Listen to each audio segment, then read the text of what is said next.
આજરોજ રાજુલા મામલતદાર સાહેબને આવેદનપત્ર રાજુલા કાઠી ક્ષત્રિય સમાજ આપવા આવેલું હતું।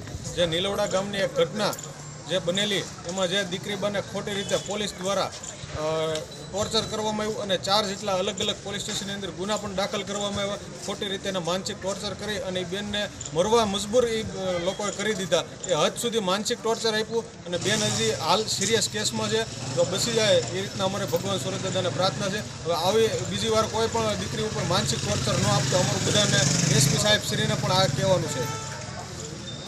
આજરોજ કાઠી ક્ષત્રિય સમાજના ભાઈઓ અમારા કાઠી સમાજના દીકરી બા ઉપર જે દલિત સમાજને કાઠી સમાજ વચ્ચેનું જે બધો હાલ માનસિક ત્રાસ ત્યાંના અધિકારીઓ સ્ટાફ દ્વારા જેનું નામ અંદર નાખીને માનસિક ટોર્ચર કર્યો।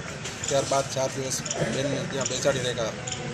પછી બેને એ બધાના અધિકારીનો ત્રાસથી એસિડ પી હાલ બેન સિવિલમાં છે, સિરિયસ કેસ છે। તેને લઈને અમે કાઠી સમાજની લાગણી ખૂબ દુભાણી છે, તો અમે કલેક્ટર સાહેબને આવેદનપત્ર આપવા એવા છે। કાઠી સમાજના બધા યુવાનો ને જલ્દીથી જલ્દી અમારા બેનબાને ન્યાય મળે તેવી અમારી માંગણી છે।